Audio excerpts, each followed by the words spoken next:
soliq qarzdorligini undirish yuzasidan soliq qarzdorligi hosil bo'lgandan 3 ish kuni ichida ularning kabinetlariga elektron talabnomalar yuboriladi.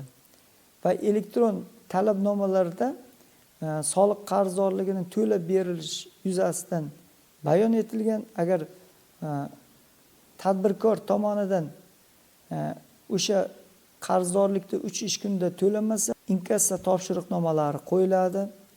Agar 10 kun muddatda to'lov amalga oshirilmasa, uning mol-mulklari qayta xatlanib, xatlovdan o'tkaziladi. Soliq organi tomonidan to'lovlar to'liq to'lanib bo'lmagandan so'ng Majburiy ijro byurosiga elektron tartibda o'tkaziladi. Faoliyatimiz davomida qiziqarli voqealar bo'lib turadi.